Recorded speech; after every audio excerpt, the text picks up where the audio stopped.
संसद के बजट सत्र पर पूरे देश की नजरें टिकी हुई हैं और आज सत्र का 7वां दिन रहा। लोकसभा में राष्ट्रपति के अभिभाषण पर धन्यवाद प्रस्ताव ध्वनि मत से पारित हुआ। फिर उसके बाद आज राज्यसभा में भी, लोकसभा में लगातार हमने ऐसा हंगामा देखा और फिर राज्यसभा में प्रधानमंत्री मोदी का संबोधन भी सुना। हालांकि ऐसा 22 सालों बाद हुआ कि प्रधानमंत्री के एड्रेस किए बगैर ही लोकसभा में वोट ऑफ थैंक्स पास हुआ, यानी प्रस्ताव पारित हुआ। लेकिन प्रधानमंत्री लोकसभा में क्यों नहीं बोले, इसके पीछे की एक बड़ी वजह आपके सामने रखते हैं। लोकसभा स्पीकर ओम बिरला ने बड़ा दावा किया है। लोकसभा स्पीकर ओम बिरला ने खुद बताया कि प्रधानमंत्री मोदी के साथ अप्रत्याशित घटना होने की आशंका थी, इसीलिए उन्होंने ही पीएम मोदी से सदन में न आने का आग्रह किया। उन्होंने कहा कि कल यानी कि बुधवार को पीएम मोदी पर हमला होने वाला था। स्पीकर ओम बिरला ने कांग्रेस के सांसदों को एक चेतावनी भी दी थी कि हाउस में अगर पोस्टर लेकर आओगे तो कार्यवाही नहीं चलेगी। उन्होंने यह भी कहा कि बुधवार को ऑपोजिशन के कुछ मेंबर्स ने उनके चैम्बर में आकर जिस तरीके का व्यवहार किया, वैसा लोकसभा की शुरुआत से लेकर आज तक कभी नहीं हुआ और ये एक काले धब्बे, ब्लैक स्पॉट की तरह था। जब सदन के नेता को सम्माननीय महामहिम राष्ट्रपति के अभिभाषण पर जवाब देना था, तो मेरे पास पुख्ता ऐसी जानकारी आई कि कांग्रेस पार्टी के कई सदस्य माननीय प्रधानमंत्री जी के आसन पर पहुंचकर कोई भी अप्रत्याशित घटना कर सकते थे। ये दृश्य मैंने सदन में देखा भी सही। अगर ये घटना हो जाती तो ये अत्यंत अप्रिय दृश्य देश के लोकतांत्रिक परंपराओं को तार-तार कर देता। इसको टालने के लिए मैंने माननीय प्रधानमंत्री से आग्रह किया कि उन्हें सदन में नहीं आना चाहिए। ओम बिरला के इस दावे पर सियासी घमासान मचा है। बीजेपी और कांग्रेस सांसद आमने सामने हैं। दरअसल ये मामला सिर्फ प्रधानमंत्री की सुरक्षा से ही नहीं जुड़ा है, बल्कि ये मामला संसदीय मर्यादा और राजनीति से भी जुड़ा है। यहां पर विपक्ष के व्यवहार और सिक्योरिटी प्रोटोकॉल के उल्लंघन पर चिंता जताई गई।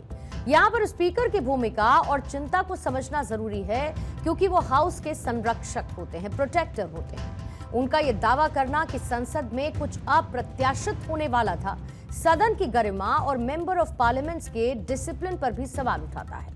यहां पर मैसेज विपक्ष को भी है कि विरोध की एक लिमिट है और इसे पार करने पर डिसिप्लिनरी एक्शन भी हो सकता है। बीजेपी अब पूरी तरीके से प्रधानमंत्री मोदी के सुरक्षा के मामले को लेकर कांग्रेस को घेर रही है। कुल मिलाकर इस मुद्दे पर कहा जा सकता है कि फिलहाल सियासी घमासान थमने वाला नहीं, क्योंकि यह प्रधानमंत्री की सुरक्षा से जुड़ा मुद्दा है। दुनिया के सबसे बड़े लोकतांत्रिक देश के लोकतंत्र के मंदिर में प्रधानमंत्री की सिक्योरिटी प्रोटोकॉल से जुड़ा मामला है और इसीलिए रिस्क नहीं लिया जा सकता है।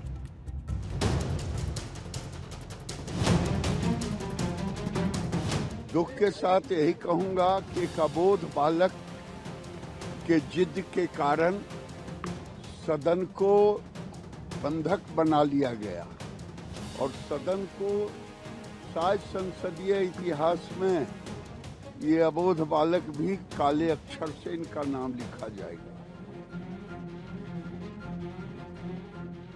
क्या कल प्रोटेस्ट था? क्या केवल बेल में था? या केवल विपक्ष हंगामा कर रहा था? कल हंगामा नहीं था, कल हिंसा की स्थिति थी। जिस तरह से बेल में आकर के बेल को क्रॉस करके प्रधानमंत्री की चेयर के आगे 4 रो जिधर से प्रधानमंत्री जी आते हैं, वहाँ जिस तरह से वो महिलाएं खड़ी थी, तो अगर निश्चित तौर से स्पीकर साहब ने जो आग्रह किया, जो व्यवस्था दी, तो शायद एक बड़ी घटना बच गई।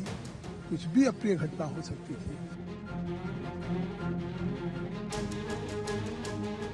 सबसे बड़ी बात यह है कि भारतीय संसद के इतिहास में आज तक नहीं हुआ कि प्रधानमंत्री को बोलने से जबरन रोका जाए, घेराव किया जाए और स्पीकर को बताना पड़े कि आप मत आइए। हम सब बहुत दुखित हैं। जो स्तर पर लिया है इन्होंने संसद की गरिमा को, बहुत पीड़ादायक है। तो आज जो स्पीकर ने अपनी पीड़ा जाहिर की है, उससे हम सभी बहुत दुखी हैं।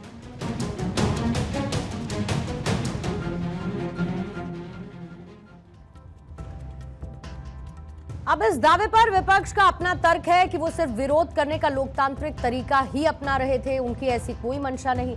विपक्ष के आरोप है कि सरकार की तरफ से विक्टिम कार्ड प्ले करने की कोशिश की जा रही है और असल मुद्दों से ध्यान भटकाने की भी कोशिश है। कांग्रेस इन सारे दावे और आरोपों को सीधे सीधे खारिज कर रही है।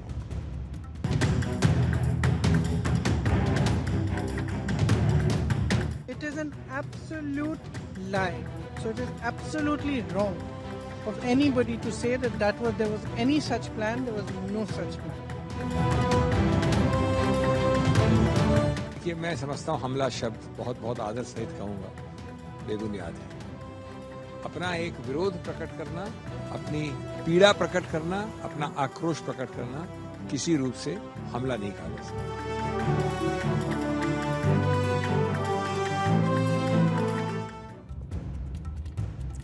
संसद में कल यानी कि 4 फरवरी को जहां पर सदन में क्या हुआ, पूरी की पूरी डिटेल्स और टाइमलाइन, क्योंकि बजट सत्र के दौरान राष्ट्रपति के अभिभाषण पर धन्यवाद प्रस्ताव, जिसे मोशन ऑफ थैंक्स कहा जाता है, उसकी चर्चा चल रही थी। प्रधानमंत्री मोदी को कल शाम को 5 बजे लोकसभा में अपना संबोधन देना था, लेकिन विपक्ष के हंगामे की वजह से सदन को इससे पहले कई बार स्थगित करना पड़ा और 5 बजे भी यही हुआ। विपक्ष के कुछ सांसद, जिसमें महिला सांसद थी, वो पोस्टर बैनर लेकर स्पीकर के चेयर तक पहुंची। घेराव जैसी स्थिति बनी और इसका नतीजा ये रहा कि प्रधानमंत्री मोदी लोकसभा में नहीं आए और उनका लोकसभा का भाषण टल गया। प्रस्ताव उनके भाषण के बगैर ही पास हो गया और आज यानी कि 5 फरवरी को राज्यसभा में पीएम मोदी का अभिभाषण हो पाया। असल में लोकसभा स्पीकर के बयान को संसद की पूरी हिस्ट्री के लिहाज से अगर आप देखेंगे तो ये रेयर है, क्योंकि सदन में अगर देश के प्रधानमंत्री की सुरक्षा को लेकर सवाल उठेंगे तो वाकई पूरी दुनिया की नजर में ये एक बड़ी घटना के तौर पर जाएगा। दूसरे देशों में भारतीय लोकतंत्र का कद बहुत बड़ा है, ऐसे में अगर लोकसभा स्पीकर ही ऐसा दावा करेंगे तो इस बात के लिए सभी पार्टियों को मिलकर विचार करने की जरूरत है। हालांकि इससे पहले साल 2004 में भी ऐसा हो चुका है, जब प्रधानमंत्री के पद पर मनमोहन सिंह थे और उस दौरान बीजेपी विपक्ष में थी। विपक्ष की तरफ से हंगामा किया गया तो मनमोहन सिंह के बगैर भाषण के ही बजट प्रस्ताव पास हो गया था। अब सूत्रों के हवाले से यह भी दावा किया जा रहा है कि फिजिकल अटैक हो सकता था, लेकिन लोकसभा स्पीकर ने खुद कहा है कि कुछ अप्रत्याशित या फिर अनुचित घटना हो सकती थी। अब इस शब्द के मायने ये भी निकाले जा रहे हैं कि संभवतः धक्का मुक्की हो सकती थी, घेराव या फिर कोई बड़ा हंगामा हो सकता था। ऐसा जरूरी नहीं है कि घातक हमला हो, लेकिन विवाद बढ़ सकता था। अब यहां पर आप ये भी समझ सकते हैं कि अगर स्पीकर इस तरीके के दावे कर रहे हैं तो इसके पीछे वजह भी होगी, लेकिन अब तक वीडियो या फिर कोई ऐसा डॉक्यूमेंट सामने नहीं आया जो इस दावे की पुष्टि कर सके। ज्यादातर दावे या तो सूत्रों के हवाले से किए गए हैं या फिर लोकसभा स्पीकर की तरफ से। फिलहाल इंतजार है जांच का, लेकिन ये मानकर चलिए कि अगले कुछ दिन तक इस मुद्दे पर चर्चा सियासी गलियारों में उठती रहेगी।